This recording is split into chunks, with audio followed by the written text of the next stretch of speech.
still have 4 minutes to go. There's a tanpura playing in the backdrop.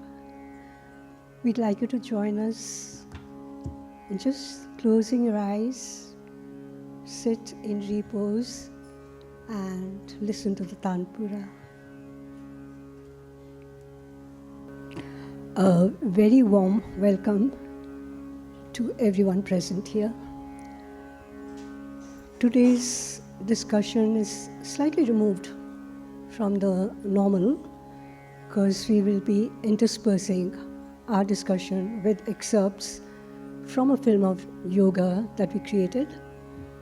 And the idea, yoga and artistic thought, most of the time we dance, we sing, we paint, and it's done.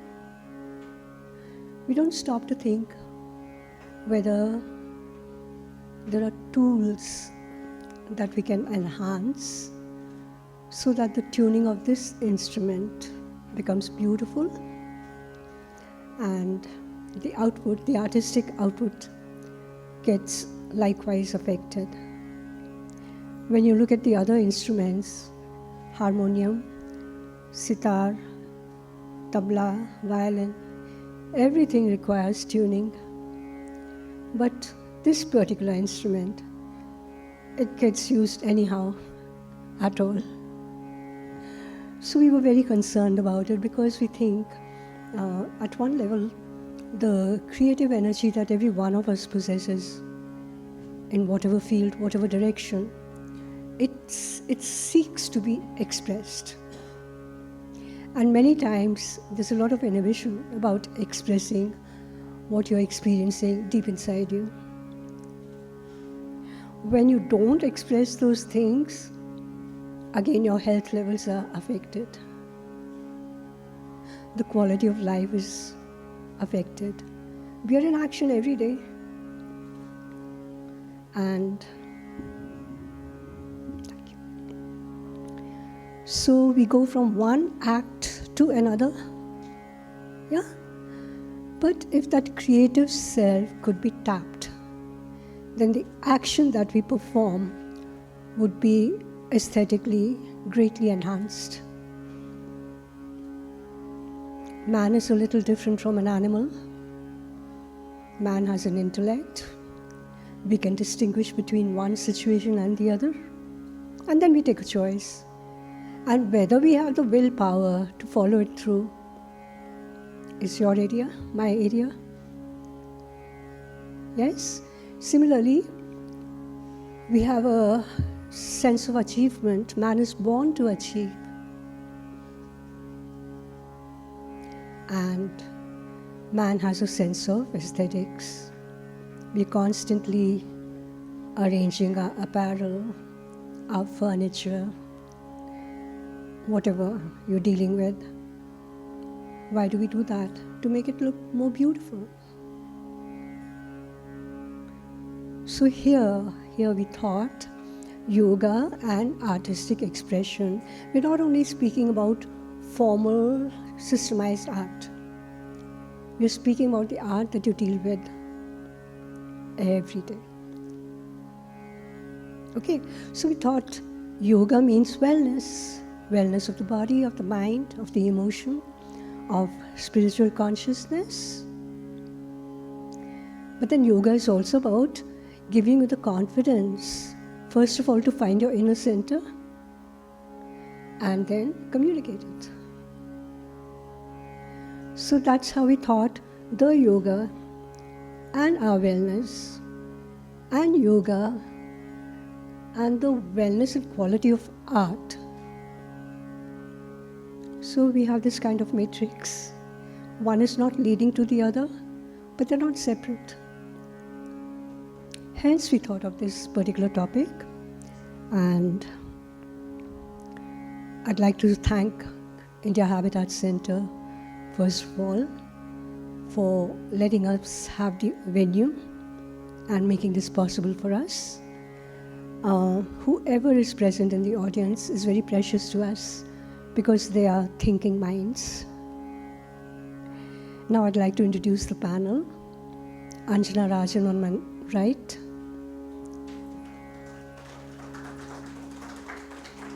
Rekha Tandon on the left.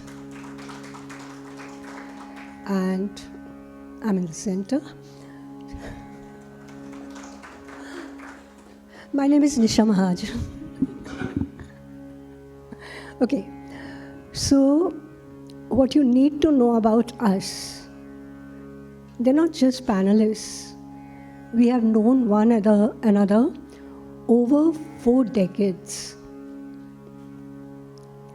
Each one of us belongs to a different discipline of dance. Bharatnatyam, Odissi, Kathak. But all of us have explored how yoga can equip us to bring about excellence in our work, to whatever extent we've managed to achieve it.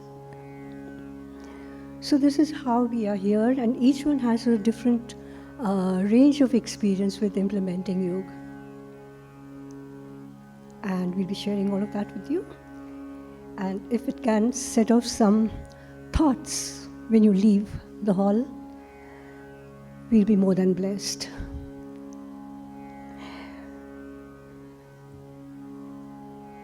Coming to yoga and wellness. So before I get into this, the earlier aim of the Rishi Munis was to become one with the divine.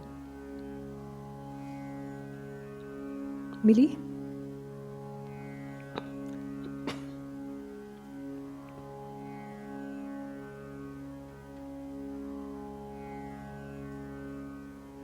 So basically, they sat in meditation for hours together, days together, years together, because they had only one goal in mind, and that was unity with the divine. At that time, the process was passed on from master to disciple in the strictest secrecy. Later on, Maharishi Patanjali systemized whatever practices of yoga existed then and made it available for the householder, for people like us who live in the world, and that is called Ashtanga Yoga.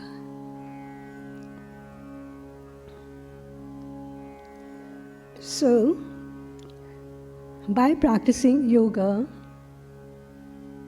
slides shallow beta.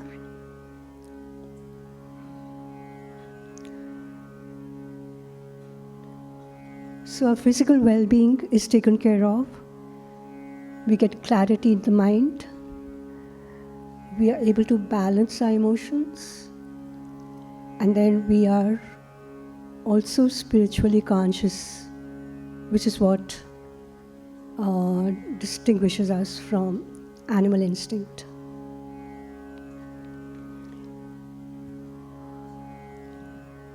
Here I'd like to mention the shloka from the Abhinay Darpan, Yato Hasta Tato Drishti. Everybody knows it, I think.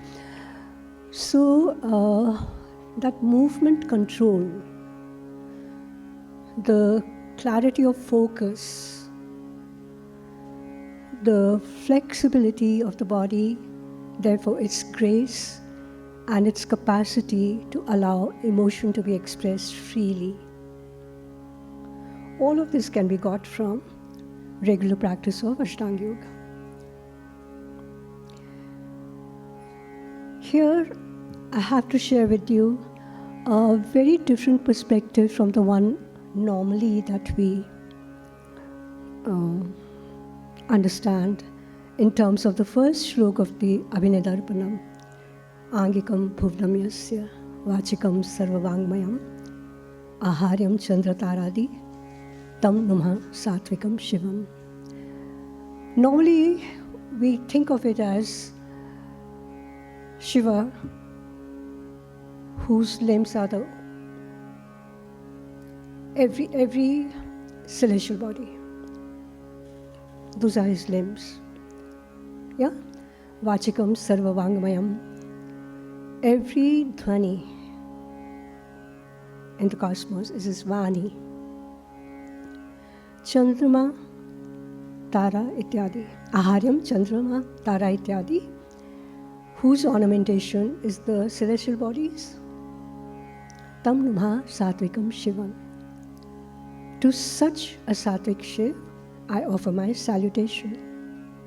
Now Nibhalji, who used to be a visiting professor at the National School of Drama, so she said, okay, let's turn this around.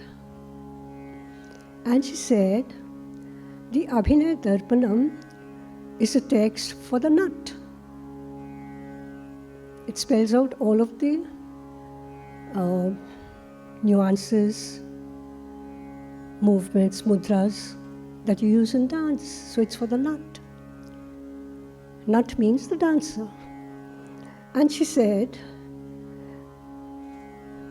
that nut who through his body can express anything in the universe, that nut through his kant can create any sound in the universe. That nut, not only through mudras, but also the change of color, the tej of the eyes. Yes, that's their ornamentation. Such a nut is Satvik, is Shiv, शुभ है, कल्याणकारी है. ऐसे नट को मेरा नमन है. So that made me realize how much work I have to do on myself.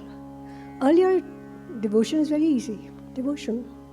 But to work on the system, to make it really very pliable.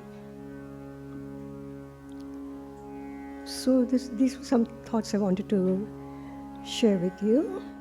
And the method spelled out, the technology spelled out by Maharishi Patanjali is Ashtanga Yoga.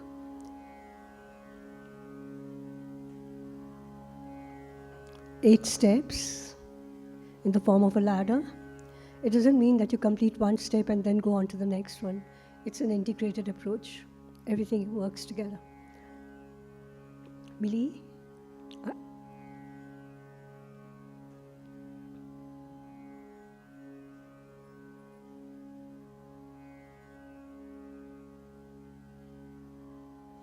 The 8 steps of Ashtanga Yoga.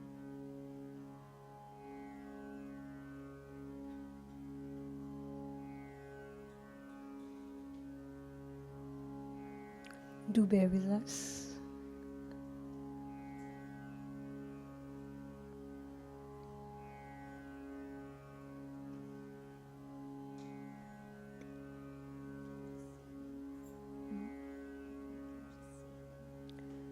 Okay. So the 8 steps: Yam, Niyam, Asana, Pranayam, Pratyahar, Dharana, Dhyan, Samadhi. The first 5 you can achieve by relentless practice. The top 3 don't happen like that. It's like if I ask you, make your goose pimple stand up. You can't do that.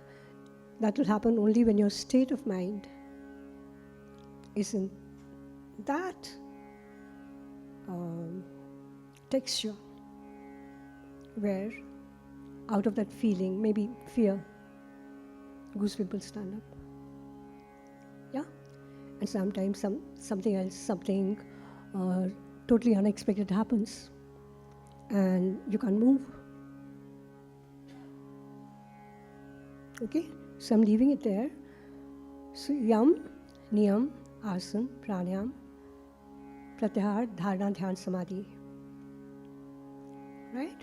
And now I think I would like Anjana Rajan to take up from here.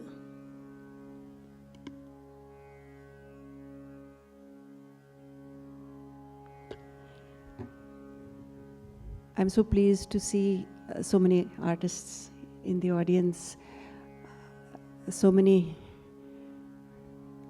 fellow walkers on this path. And it's not just people who regularly go on stage, but people who regularly watch performances and who are occupied with the thoughts that artists want to share. Basically, when we speak of yoga, it is often called an art of living. Yoga being an art of living, and artists being a subset of human beings. So we all are essentially walking the same path.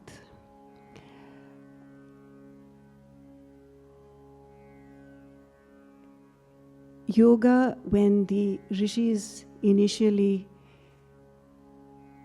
visualized in their minds this path of finding oneness with the divine, with the universal creator, they were looking for the essence, because all the spiritual paths and yoga also teaches us that we need to step away as a witness from all the jungle, from all the misleading outer texture, and find the essence. So for me, the arts which are representing only life, they're not real life. But in fiction, when we are representing fiction on stage, I'll restrict myself to the stage, but also to other types of representation like an image, a painted image, a sculpted image. We are trying on the one hand to represent reality. We know this is not reality. And yet, in that fiction is an essential truth. There is essential veracity, एक सच्चाई, एक सत्व, एक सत्य उसके अंदर होता है.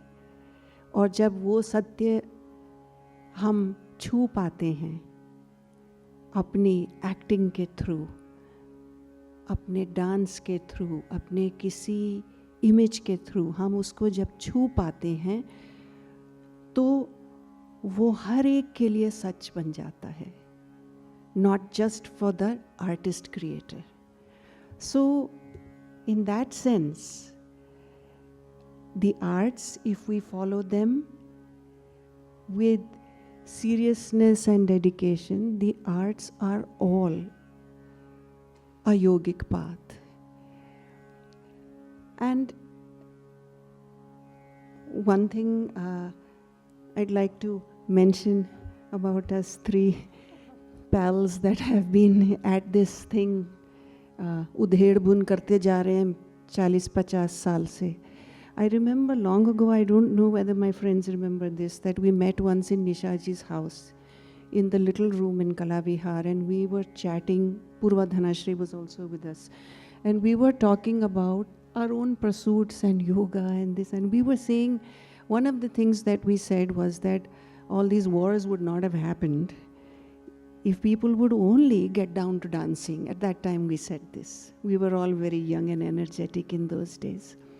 But the other thing I do remember is that Rekha said that she has been thinking about breathing and the postures of Odissi, and how we in yoga are learning the asanas and we learn to coordinate body movements with breathing. And she was applying this. So I think it was early days, and now Dr. Rekha Tandon has done such a lot of work in that field, and I will leave that to her to speak about. I'm just recalling this because it made me think that we have come full circle to be chatting about these things in public here. The Ashtanga Yoga, which Nisha ji spoke about, Patanjali has given us these, we sometimes call them steps. But as Nisha ji said, 5 of them are parallel pursuits. And in the beginning, the first 2 sets are known as yam and niyam. हम अक्सर ऐसा सोचते हैं कि ये जो है ना, ये योग की थियरी का पोर्शन है. And theory is not something that practical people have time for. But I see them as different doorways to approach the yogic path, or what will help us to hone our own art. So I was just looking at the yams. And yam, the first yam is ahimsa, refraining from hinsa, keeping away, steering away from violence. And I find that for an artist who is pursuing a very demanding medium, it can be dance, it can be any stage art. When you are trying your best to express the thought which is in your mind, you are using some medium. And usually, if you are what they call a perfectionist, usually you are your worst critic, your own worst critic. And in that critiquing, constantly criticizing ourselves, we are very often violent to ourselves. So that ahimsa, which we practice on others, I should not hurt people, because hinsa can be through words, hinsa can be in thought also. It's not always lifting your hands or fists. In that ahimsa that we practice on others, we sometimes practice a whole lot of hinsa on ourselves, in tolerating also sometimes. So yoga teaches us in that yam that you are an important person central to the equation. And so you have to practice that ahimsa on yourself. Once you start doing that, it becomes easier to find your way. Because if we are trying to find satya, that is the second yam, we are trying to practice satya. Satya, truth. Where is all that truth? When I am practicing, when I am trying to find excellence in my art, am I doing it or am I doing khanapuri? That today I spent so many hours in the studio. Am I true to myself?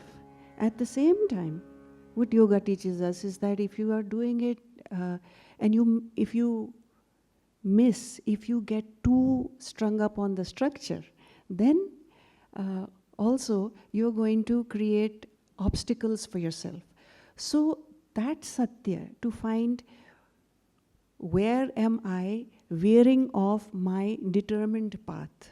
What is that which my aim is, and how close to my aim am I arriving? Satya. Asteya is taught as, translated as not stealing. So हम लोग चोरी तो करते नहीं हैं, लेकिन अपने आप से बहुत सारे झूठ बोल लेते हैं. Or often, are we giving credit where it's due? Are we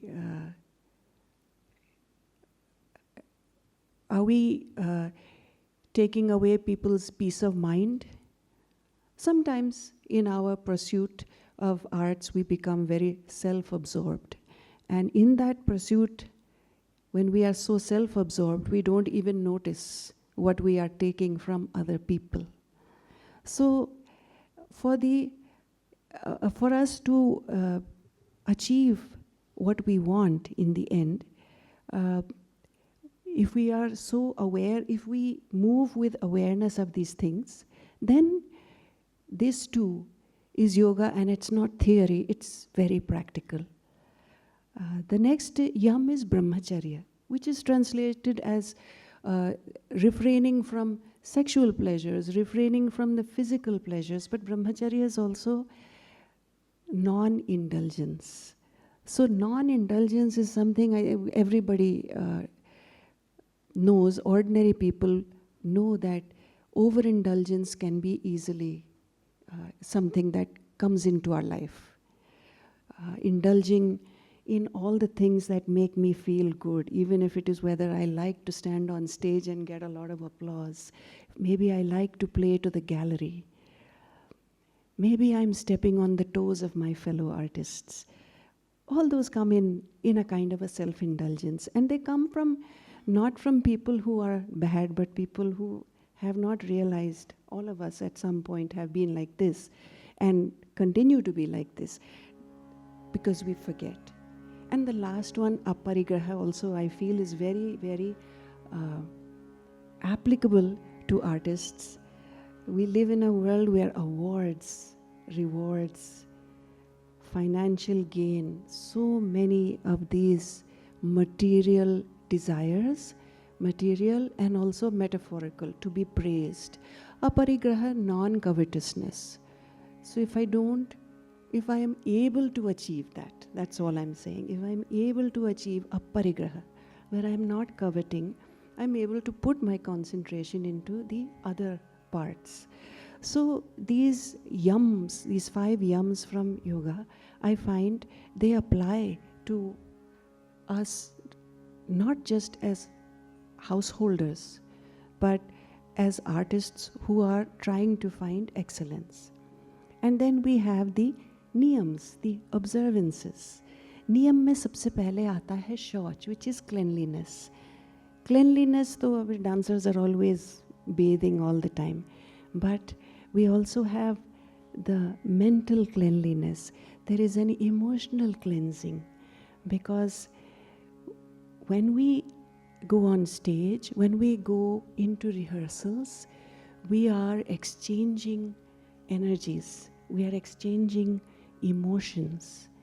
And in terms of roles, especially in modern theatre, there is so much of excess, there is so much of the negative part of life which we are trying to convey in as truthful, as realistic a manner as possible. And in that theatre space, I am neither Anjana the actor, nor is my co-actor that person by name. We are trying to be the character, and yet the next moment we need to step out. So that is a mental shauch that we need to practice, because it can be hurtful, painful, dangerous for us to not cleanse ourselves if we don't cleanse ourselves every day. And then the niyam which I really like very much is santosh.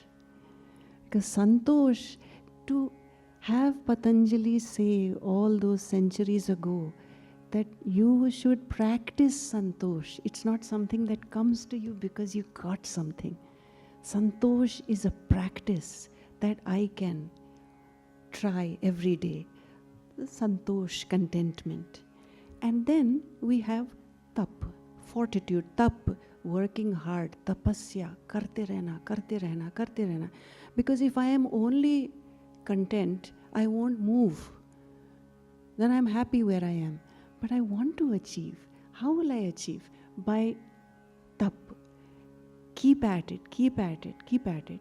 And swadhyay. Swadhyay is the next niyam, to observe oneself. हम लोग theatre में बहुत ये चीज़ हमको बताई जाती है कि आपको observe करना है. All artists need to learn to observe. But we tend to observe the outside, and sometimes we need to turn in and observe ourselves. Then I know what's happening with myself. As a tool, it is very useful, because then when I can portray different characters feeling different things. But also as a tool in my life, because I can catch myself before I fall, maybe. The last one, the last niyam, after doing all these things, I've worked hard, I have practiced, I have done it without coveting rewards. At the end of it, I'm terrified to go on stage, because I'm just not sure what will happen. And everyone who has been on stage knows that you never know what will happen next on stage once you step on. कितनी भी आपने practice की हो.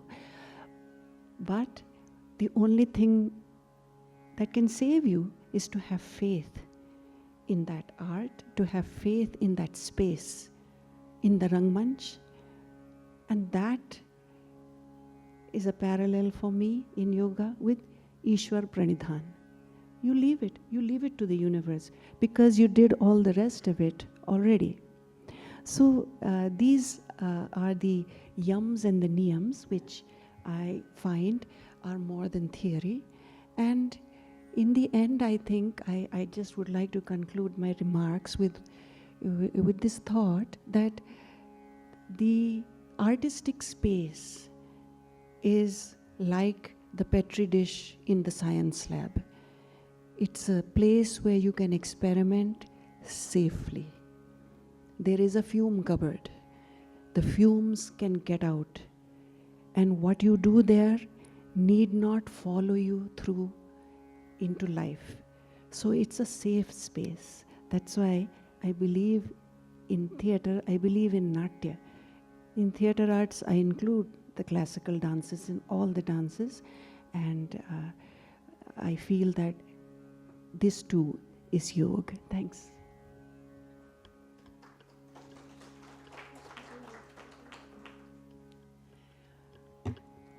There are three qualities in life, three qualities of the human being, and we possess them. So yogic thought tells us sattva, rajas, tamas. These three qualities, if we maintain them in balance, we are told, then life is harmonious. And after all, we all are looking for harmony. So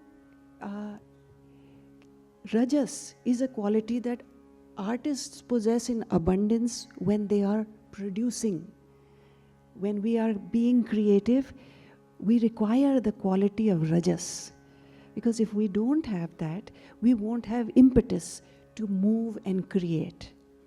But kabhi-kabhi kya hota hai, in that rajas, we are oblivious to the rest of the world. So then we don't see what balances that rajas. Well, two things, as I understand. Ek to tamas hai. Tamas makes us stop, get tired, rest. But the other thing, which tamas can lead to lethargy, total alasya, doing nothing, and the negative parts of darkness. Tamas means darkness.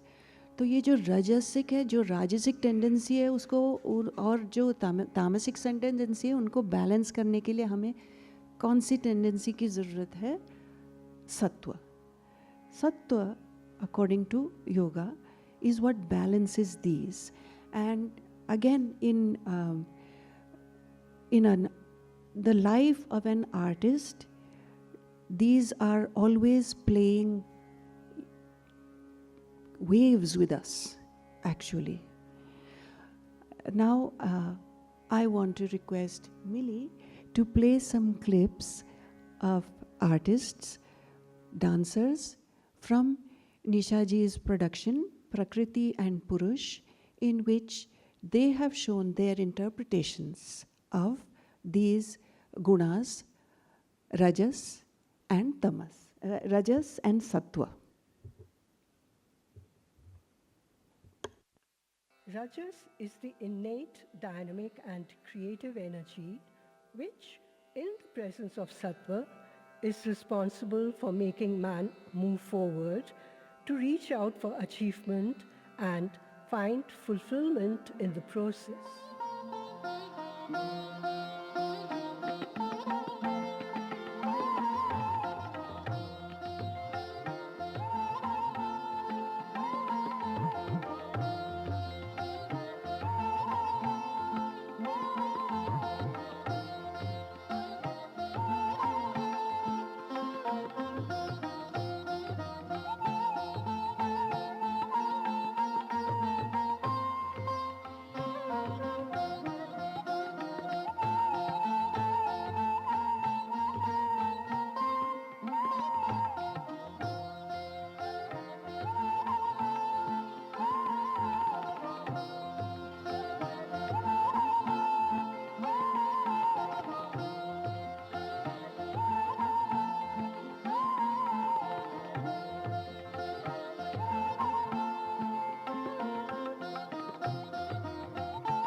Tamas is the quality of darkness, inertia, and lethargy. Its regressive influence checks the impulse of Rajas.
Sattva is the quality of pureness.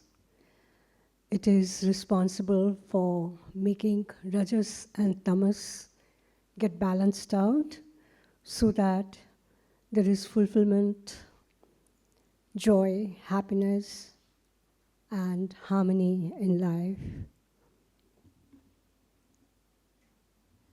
Rekha, would you like to take it up from there?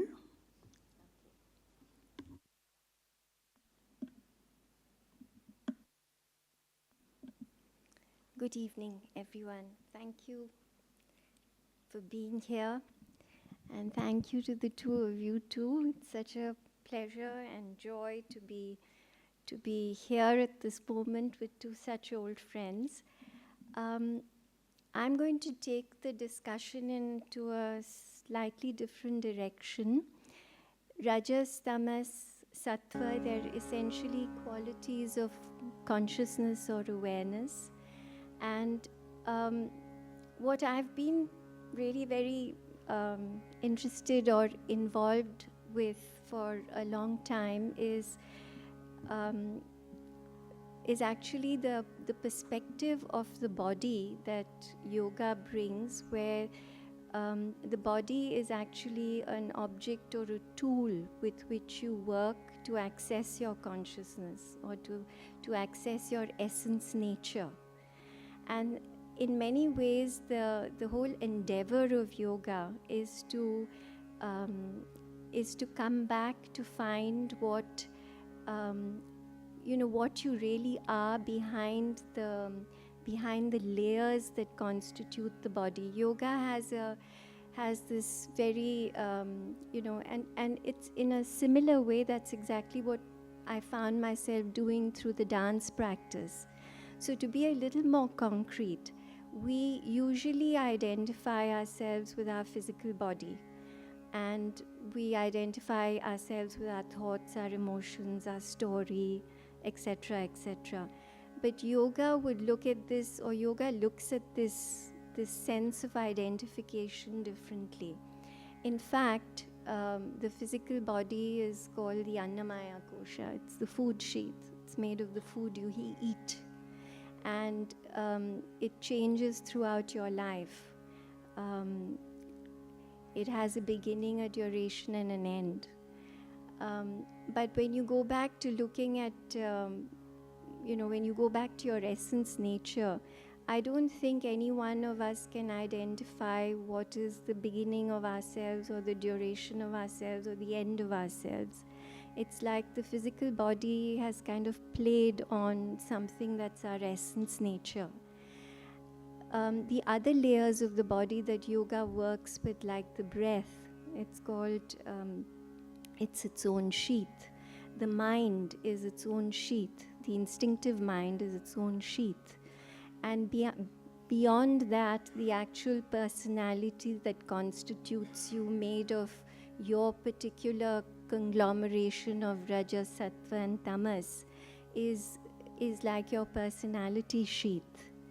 And behind it all, there is, yoga talks of the Anandamaya Kosha, or the state of bliss. So yoga looks at you in this layered way. So you're not just the physical body. And all these aspects of yourself, all these koshas, they're constantly in a state of change. So the human body is actually viewed as a process, not as an object. Now, the other thing that a lot of you, I'm sure, have heard of or know about in some shape and form is yoga's chakra theory. That you have these various points on the spinal cord, and they are, associated with 5 elements, which are, again, they are also qualities. Earth is the quality of stability, water is the quality of fluidity, fire is the quality of transformation, air is the quality of movement, ether is the quality of spaciousness. So they are associated with different chakra points, with different symbols, with different mantras, with all sorts of things. This is like a symbolic map. Now, the other thing about the whole chakra theory is that these various layers of the body that constitutes us, it's all pivoted on the central axis and the spinal cord. Your essential chakras, I think we can just go back to the first slide. I'm kind of not following what's going on at the back. Yeah.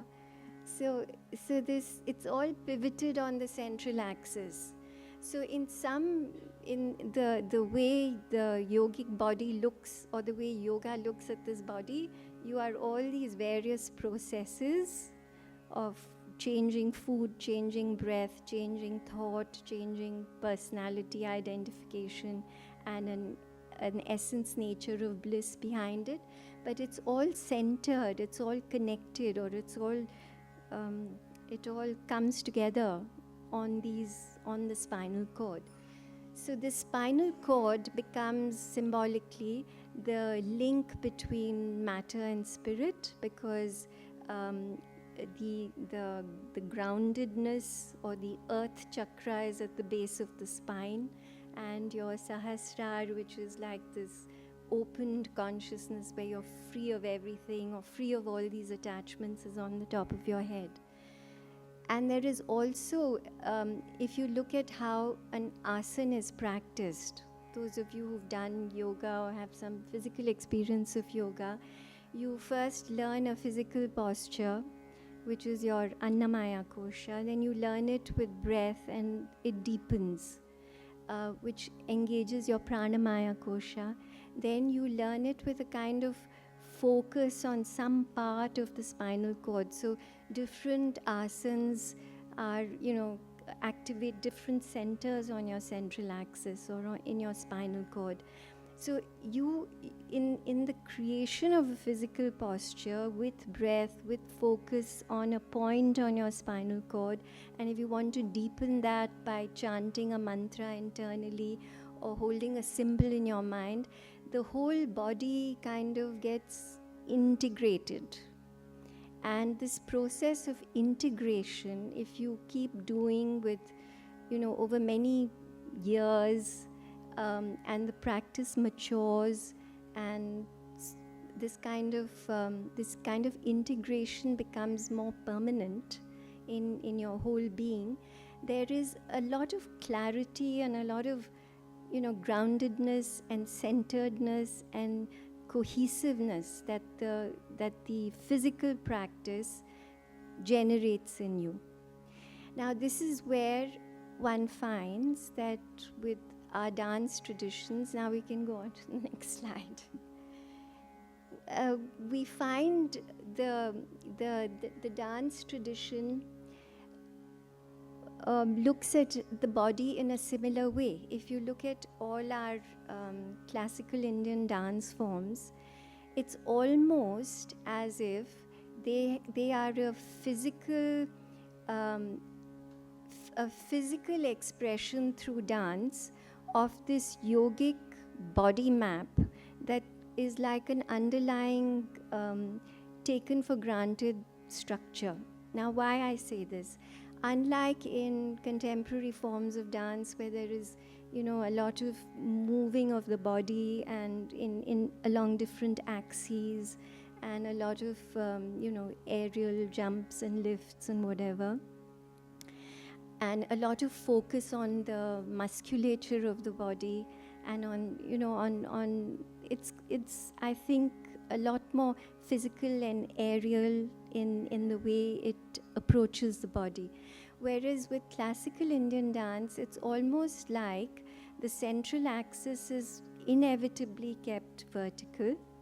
Kathak, you find, approaches all these chakras around the central axis, but a lot of our other dance forms like Odissi, Bharatnatyam, Kuchipudi, Mohiniyattam, you just name it, there is an opening of the knees and a lowering of the body towards the earth.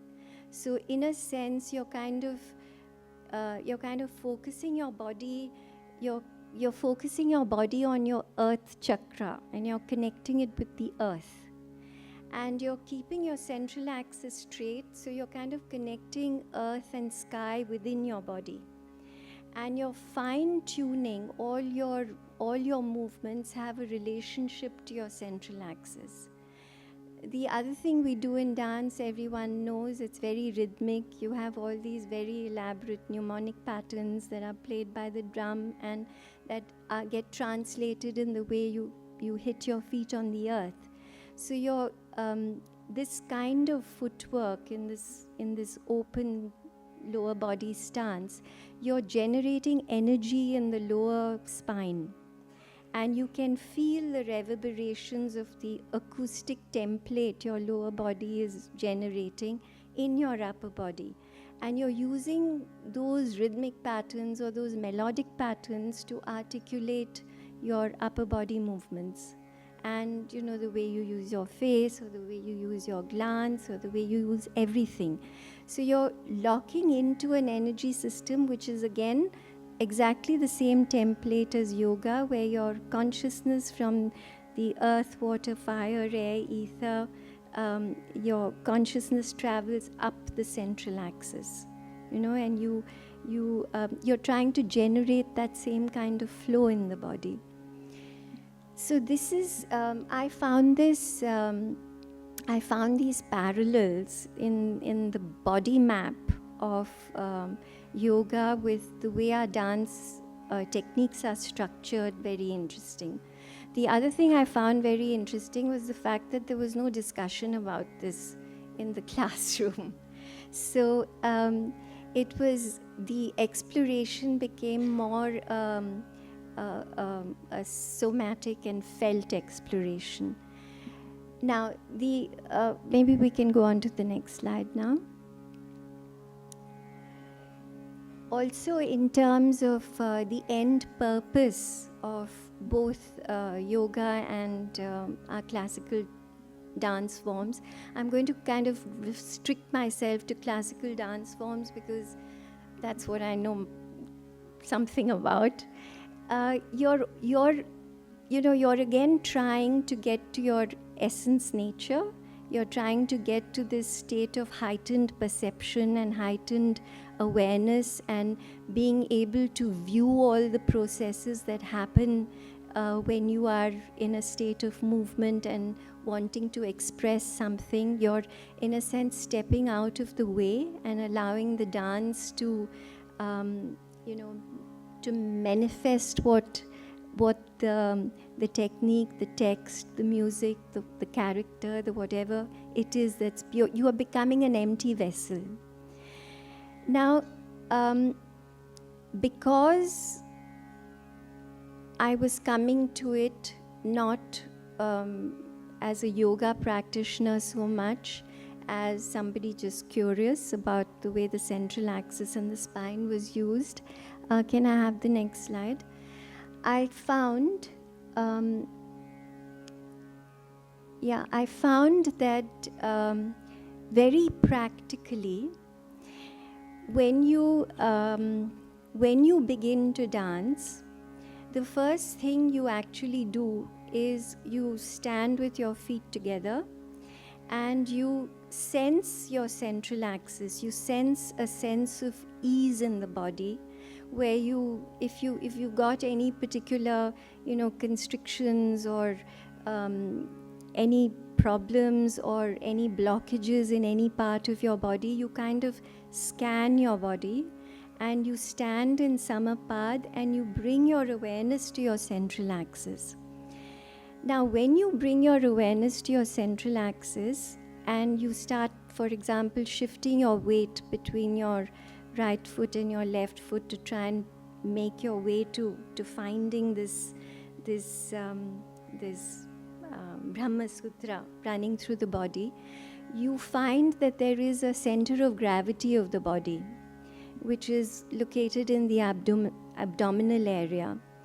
Now, I started finding that when you were doing footwork, for example, if you were using your musculature to lift your feet and stamp your feet, there was a certain heaviness in your footwork. But if you brought your attention, this is where we are talking about pratyahar and dharan, if you withdraw your awareness from your musculature, your annamaya kosha, your physical body, and you bring it in your mind to the center of gravity of the body in your abdomen, and then you do the stamping. In a sense, the lever arm with which you're working, or the energy with which you start using your footwork, becomes far more skillful and very much lighter and very much more precise, because it's moved into a place that can remain still. Your attention can remain still on the center of gravity of your body over long sequences of complicated, footwork and complicated patterns. So it becomes a physical way of being in one place in a state of movement. Now, I talked earlier about the acoustic template the lower body was creating and how it expressed itself in the upper body. The other interesting physical point that's got, it happens to be your heart chakra as well, but if you, for example, I'll take off my glasses for this. If you, for example, are doing a movement with your upper body where your arms are reaching out into space and you're doing it with just your fascia or with your annamaya kosha, it's got a certain heaviness. But if you are doing it focused in the heart chakra on your central axis, there is far more extension and lightness in your upper body. And if you are doing complicated movement patterns in your upper body and you're feeling the impulse in your lower body, and your attention is both in your center of gravity and along the axis in your heart chakra, the whole movement quality becomes very much more light and very much more free in your delivery. Maybe I'm getting too complicated in the interpretation, but essentially what I wanted to say is that you are withdrawing where your mind is abiding from your physical body into this central axis and points on the central axis from which you start articulating movement. So there's a place where you can remain completely still for the entire duration of an evening's performance, even though you're doing many different things. So the ability to step out of the body and be a witness to your movement patterns or to the character you're portraying by this shift becomes very easy, and your actual movements become very effortless and very fluid. And this is where, pratyahar and dharan, borrowed from yoga, which is pratyahar is not only withdrawing your senses like a tortoise withdrawing it's also turning your focus inwards and looking at where that gesture is originating from. And it's going to originate from the central axis. It's going to originate from these points. In Odyssey, we also work a lot, I work a lot, with the idea of a point above the head that extends the central axis into space. It kind of breaks the perceived sense that the body is contained by the skin, because it kind of makes the kinesphere, or the space around your body, become equally part of your mapping. And it's very important in these tribhangs that we do, because your alignment or your return is also mapped in the space above your head. Yes, essentially that's what I wanted to say about the layers of the body, and this I think both yoga and dance don't just train and hone the physical body. They are really methods of training your attention and training your sensitivity and training your perception. And I think, so I just see them as completely related to each other. Now I'm going to be a little naughty and use the presence of all of you here. This is a book by Niyogi where I've talked about this quite a bit. It's this material is from the book.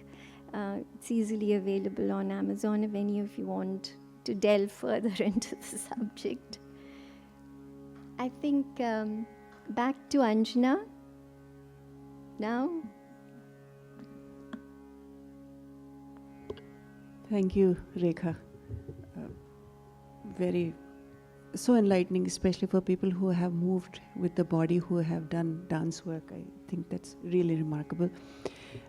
We had spoken earlier about the imbalances that occur, imbalances which cause us to suffer or to harm ourselves and others and our environment in different ways. So once again, we'll go back to the clips of the production, Purush and Prakriti, which was produced and choreographed by Nisha Mahajan ji, conceptualized as a metaphoric look at yoga as a path that can be followed in life and art, and where dance is used as a metaphor for the possibilities and the potential of life. So now we are going to see a clip about conflict, different types of conflict, turmoil.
So, in a very abstract form, we took some situations from real life when Rajas, Tamas, and Sattva, when they don't work in balance, so many corridors that you get into, and the health of society gets affected. We played this for you. We are opening it to the house for your responses. Any questions? Any observations?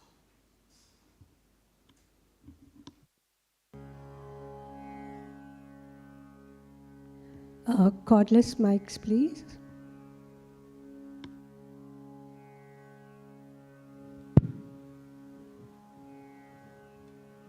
Please do interact with us.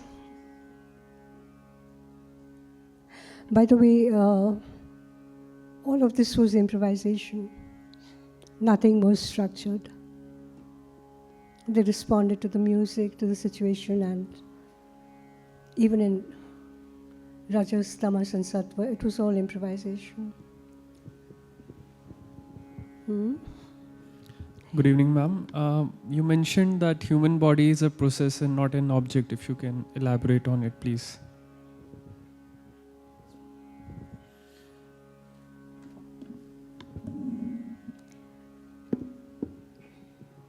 Okay.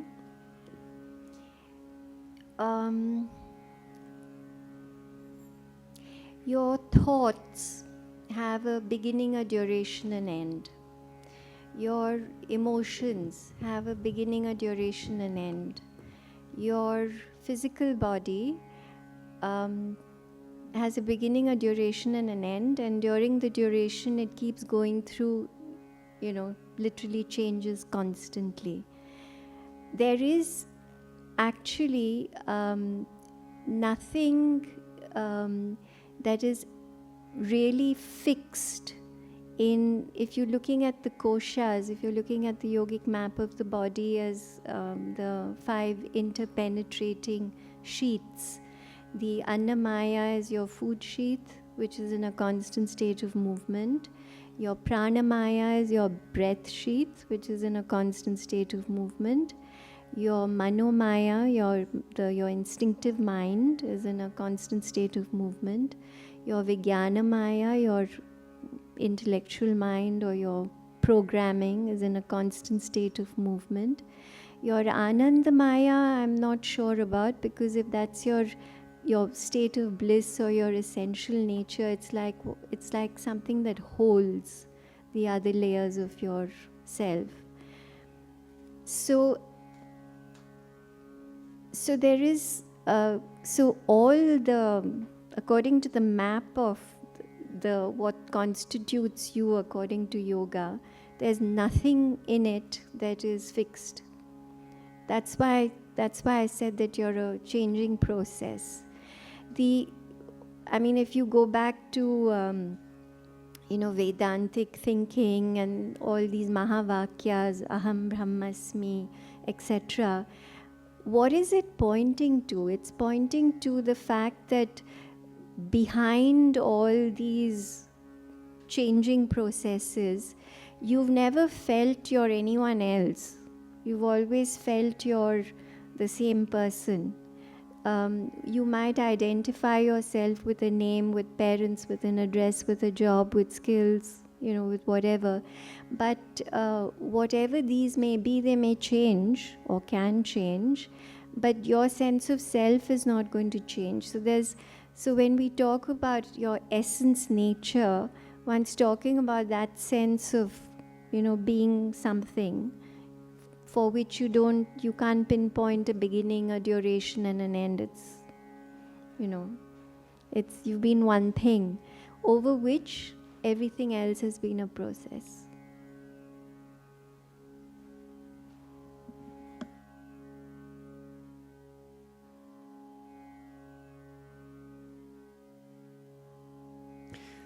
Do you find any limitation of English language to describe all these things?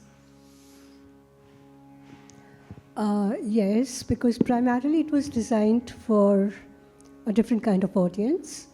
But you mean even in our discussion now? I mean, these concepts are basically South Asian, and English language is not South Asian. Yes, I agree with you to a certain extent. And in any case, even Hindi is not sufficient because this is a very experiential area. It's not about vocabulary.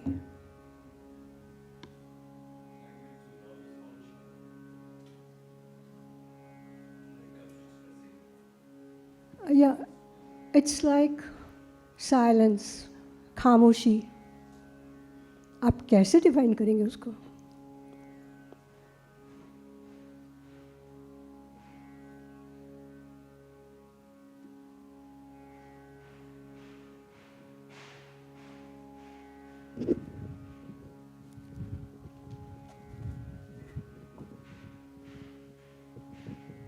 First came yoga or first came the dance? First came yoga or first came the dance? I mean, the chicken and egg question. In terms of energy? No, in terms of evolution. Like, is yoga derived from dances, the steps, or yoga has been choreographed after? Yoga is the dance of energy, and the rest of us are. No, I mean the timeline, the evolution-wise.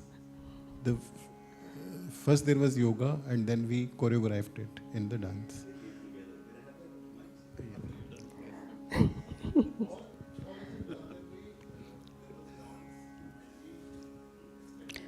When there was nothing, the energies were still dancing. And then we took manifest form. Like the atoms in the body and the subatoms. The dance is integral to the cosmos. And so what came first and what came later, chronology samjhiye is a Amit Shah question. However, as far as the process is concerned, there is no way that the body can be the point of a static image. There's something passing through it. And so the process is that something will go past you to something else, and the body just, which is the Atma concept. Yeah, but my question was to Nisha ji. You shot that film on a stage, on a platform. Yeah. Why did you choose that? Why didn't you? Why didn't you use an outdoor? Is it financial? In terms of? Yes, it would be interesting to share the history of the film also. Way back in 1992, so I was teaching yoga at Kathak, New Delhi, and there I discovered that we had excellent gurus, excellent teaching, but the patras who were receiving that training, they were not really aware of their potential as a body, mind, spirit integrated unit. So what was happening, in spite of making a lot of effort, I realized that the students take about 3 to 3.5 years to even become aware of what this tool can do for them. And the total duration of the course was 5 years. So as far as I was concerned, the training was happening only for 1.5 years. And that was a lot of concern for us. My guru, yoga guru, Pandit Shamunatji, I think in 1983, that was the time I was still a student at Kathak, and he wanted me to come up with a production that spelled out this message. So we just were not able to get funds from anywhere at all. 30 years later, we got a backup. We said, okay, first of all, to mount it after such a long break, a break of 30 years, was a challenge in itself. And here, we were talking about Ishwar Pranidhan. Yes? So, when this was taken up again, you'll be surprised to know that all of these people that you saw here were part of my first team in 1992. And they were scattered all over the world. And when I wanted to do this, they were all in Delhi and they came immediately. Even then, we didn't have enough finances. So to shoot something, first we had to create the production. And because we didn't have money, we said, okay, let's shoot the stage production. That's why it's in this format. Yeah, no, the short point I was trying to make is it'd probably be very, or more successful if you took it out of there and used backdrops and outdoors and definitely lights, that which would are more have been natural. It's very difficult to express one medium through another. Yeah, Cinema being a medium which is very difficult to handle when it comes to live absolutely. dance performances. Theatre, perhaps, but even theatre wasn't very Plus, good. even to get the audience to focus on the inner essence of what we've tried to portray, it's Herculean, the task. You need a lot of cameras and a lot of close-ups. So, I mean, it's a good effort, but I mean, it kind of says that you could actually do it again, if you could. We didn't think of it as a film. We thought of it as a tool to get our message across. Thank you. Anyone else? Yes, yes. Oh, great. Come on.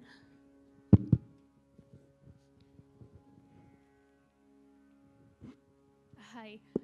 First of all, I would like to thank you for such an insightful evening. My question is to you, Rekha ma'am.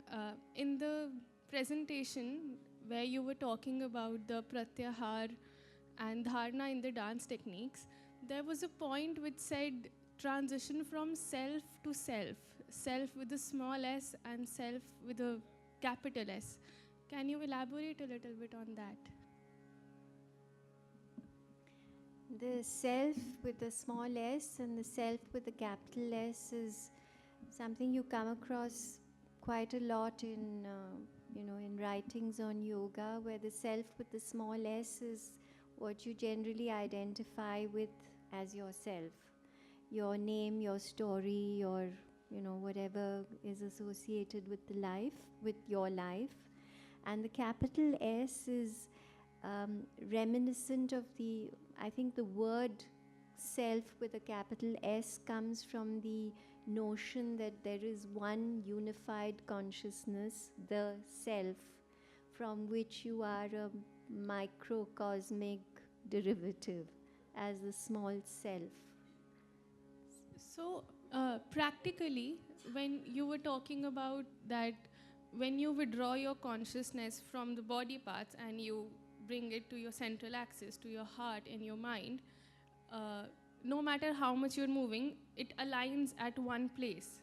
So, theoretically, the self versus the self, is that how you apply it practically? Like, you withdraw your attention from the body and it's just everything is originating at one place, the thought, the movement, the energy. If we go back to the Ashtang Yoga, the last word in the Ashtang Yoga is Samadhi, which I didn't talk about. Because Samadhi is when you become one with the self, when the small self becomes one with the big self. Since I was describing the process of concentration and collection. I think most of us would agree that the moments of samadhi are like, drops of nectar, which you touch for moments now and then. Being completely absorbed in samadhi would probably make actually dancing difficult, because you would, you need some separation from absolute union in order to dance, in order to embody your body. So these techniques of pratyahar and dharan and the central axis and the bindus that I was talking about, they really become ways of fine-tuning your sensitivity and your perception. So they become invaluable tools in the process towards self-merging with self. Thank you. I would like to add a little bit to this. Samadhi is just not the ultimate of the Ashtanga Yoga ladder. When you do your daily practice, when you begin with your basic footwork and you get totally absorbed in it, and you've lost your identity, if somebody calls you, you won't even be able to respond. That again is samadhi.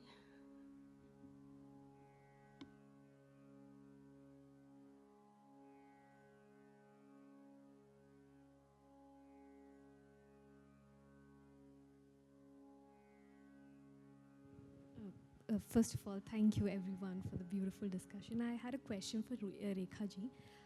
It's very interesting to see the discussion, not just about the body, but the thing that you were telling about the point beyond your body. And so, as a probably dance student, I want to ask, what is it that you would tell a student, or the kind of thought process that you would want to instill in the student to be always aware about this, not just the body, but the space around you as an extension of your body? And because when you are dancing on the stage, the awareness of this space can probably be not there, or you just so much consumed with the steps that you're doing and the hand movements and everything.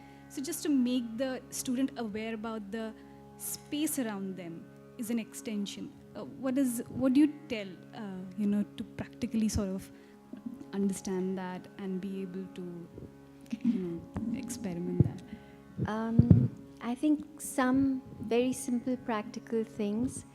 We tend to be very frontal in the way we relate to space. So what I do quite a lot of actually is, suppose you are standing and you are practicing a step. If you just visualize yourself standing behind your body while you practice the step, you, in a sense, you step out of your body and you watch yourself practicing the step. Your awareness remains on your body. But you're not relating to the movement and space in front of your body so much as just stepping. Actually, you can do this. You're a dancer, I presume. That's where it's coming from.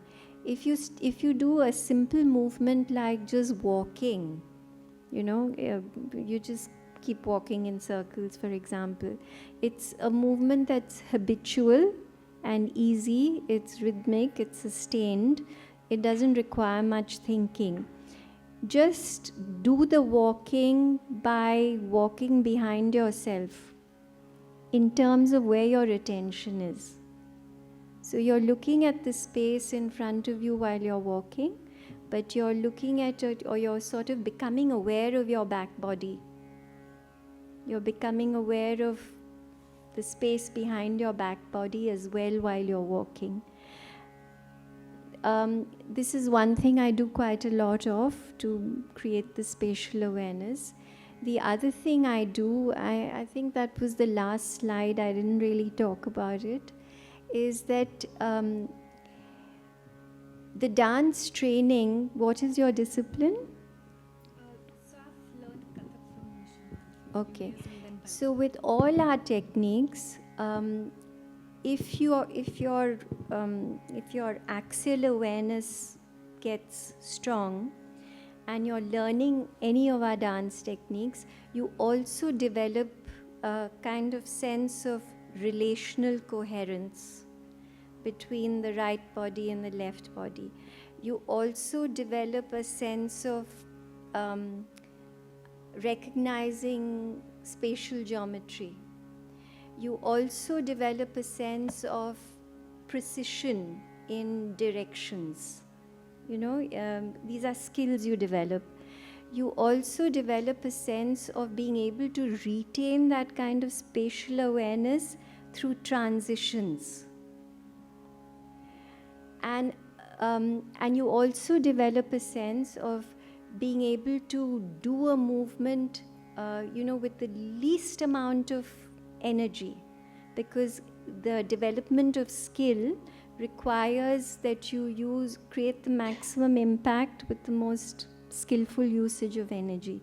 So if you're finely tuned on your axis and you're aware of space, you're aware of geometry, you're aware of your attention is not just inside your body, but it's spatial, then your articulation of movement patterns, especially with spatial movement patterns, nrit movement patterns, there's an inside-out articulation as much as a physical articulation.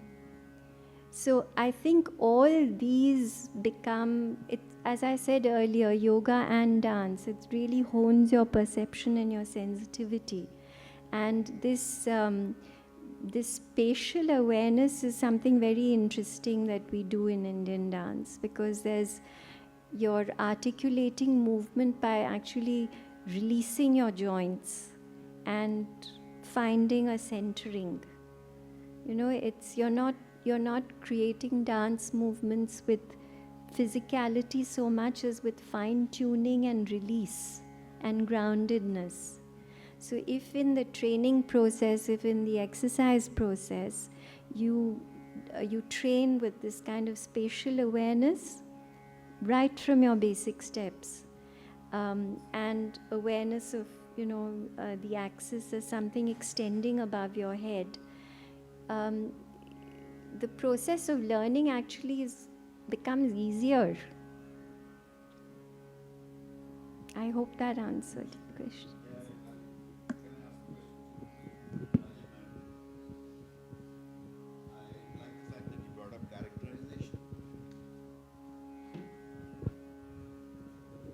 You brought up characterization. I thought I shouldn't leave you alone. I already asked questions to two of them. So, how difficult did you find, or do you find, being yourself while being the character and conveying both as you go through your performance or whatever you call it? How difficult do I find being the character? Being who you are and being the character you are portraying, yeah. I mean, how close do you get, how far?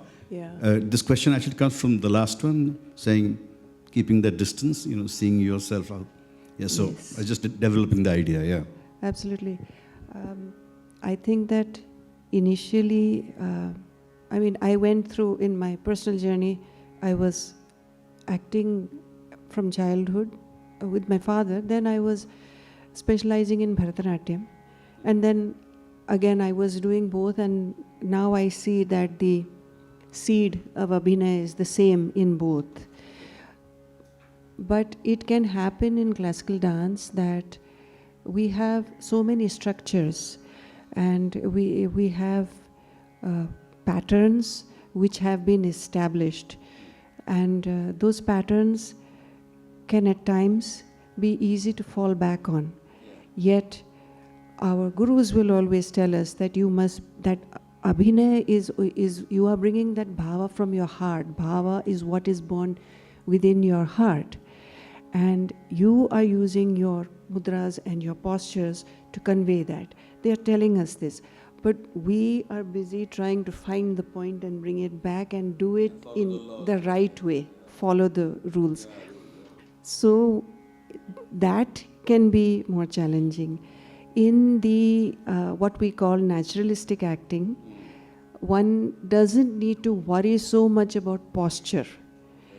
So I found that it was probably easier. However, it is also true that when the moment you walk on stage, the moment you declare a line that this is the audience and this is the performing area, that space becomes, it can be a place of, it's different, it has a different charge. And if at that time you allow yourself to think it is I who am trying to portray a character, then you can be absolutely stiff and not at all convey what you're, because I'm only speaking about myself. My body is speaking about myself instead of my body speaking the character, which is why the word patra is used for both. So I think that one can find the route. To me, always the pursuit of classical arts has been helpful. I recall the late Srimati Kamalindra.